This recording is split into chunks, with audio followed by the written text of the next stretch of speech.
হবে, আজকে হবে হইচই। আপনার যা বলেন, আপনার সবসময় ব্যবসায়ীকে হেনস্থা করেন। আগের সভাপতি নাই, কিন্তু এবার আমি সভাপতি, এটাই মনে রাখবেন। এখন আর আগের সভাপতি নাই, এখন আমি সভাপতি। এই এক লাইনে যেন ধরা পড়ে আমাদের সময়ের আসল চেহারা। পুরান ঢাকার মোল্লাবাজারে ভোক্তা অধিকার সংরক্ষণ অভিযানের সময় ধারণ হওয়া একটি ভিডিও আজ ভাইরাল।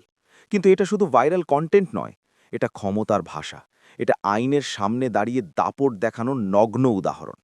ভিডিওতে দেখা যায় একজন ব্যবসায়ী প্রতিনিধি আঙুল তুলে হুঁশিয়ারি দিচ্ছেন। তার সামনে নীরবে দাঁড়িয়ে আছেন মোহাম্মদ আব্দুল জব্বার। মাথা নিচু, চোখে কোনো প্রতিবাদের ভাষা নেই। অনেকে বলেন এটা দুর্বলতা, কিন্তু কখনো কখনো এই নীরবতাই বলে দেয় একজন সৎ মানুষ কতটা একা হয়ে যায়। দেশের মানুষ তাকে চেনে একজন সৎ ও সাহসী ম্যাজিস্ট্রেট হিসাবে। রমজানের সময় বাজার মনিটরিংয়ে অদামে বাড়ালে জরিমানা, ভেজাল মজুতদারি আর অবৈধ সিন্ডিকেটের বিরুদ্ধে কঠোর অবস্থান, তার নাম শুনলেই একসময় অনেক ব্যবসায়ীর কাঁপুনি ধরত। আজ সেই মানুষটাই নীরব কেন? এটা কি ব্যক্তির দুর্বলতা, নাকি সিস্টেমের ভেতরের কোনো অদৃশ্য চাপ? আমরা কি কখনো ভেবে দেখেছি একজন কর্মকর্তার পেছনে কত চাপ কাজ করে?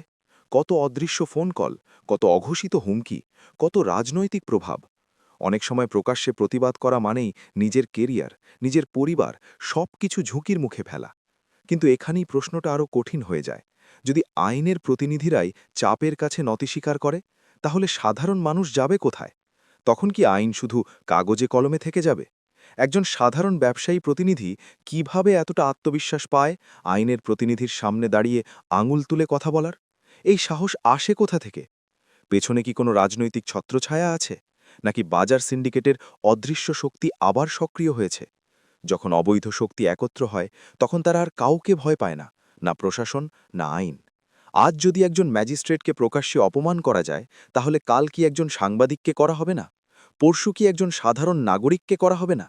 এই দাপট ধীরে ধীরে ছড়িয়ে পড়ে, আজ বাজারে, কাল অফিসে, পরশু রাস্তায়। ভিডিও ভাইরাল হওয়ার পর মানুষের প্রতিক্রিয়ায় একটা বিষয় স্পষ্ট: মানুষ কষ্ট পেয়েছে। সবচেয়ে কষ্টের দৃশ্য ছিল জব্বার ভাই মাথা নিচু করে দাঁড়িয়ে আছেন। অনেকে লিখেছে, ক্ষমা করবেন জব্বার ভাই, আপনার মূল্যায়ন আমরা করতে পারিনি। এই আক্ষেপ একজন মানুষের জন্য নয়, এটা পুরো ব্যবস্থার জন্য। আমরা প্রায়ই বলি এই দেশে ভালো মানুষ টিকে না, কিন্তু ভালো মানুষ টিকে না পারার পেছনে আমাদের ভূমিকা কি? আমরা কি কখনো প্রকাশ্যে সৎ মানুষের পাশে দাঁড়াই, নাকি নিরাপদ দূরত্বে দাঁড়িয়ে শুধু ভিডিও শেয়ার করে ক্ষোভ ঝাড়ি? আজ যদি প্রতিটি এলাকায় এরকম নতুন সভাপতি জন্ম নেয়, যারা আঙুল তুলে আইনকে চ্যালেঞ্জ করে, তাহলে আগামী দিনে সমাজের চেহারা কেমন হবে? আইন কি শক্ত থাকবে, নাকি ক্ষমতাবানের আঙুলের ইশারায় বদলে যাবে নিয়ম? একটি ভাইরাল ভিডিও শুধু বিনোদন নয়, এটা আমাদের সময়ের আয়না, এটা ক্ষমতার আসল মুখ, এটা আমাদের সাহসের পরীক্ষা। আজ প্রশ্ন একটাই: আমরা কি সৎ মানুষদের পাশে দাঁড়াবো, নাকি নিরাপদ দূরত্বে দাঁড়িয়ে নীরব দর্শক হয়েই থাকব? কারণ মনে রাখবেন, আইন যদি মাথা নিচু করে দাঁড়ায়, তাহলে মাথা উঁচু করে দাঁড়াবে কে?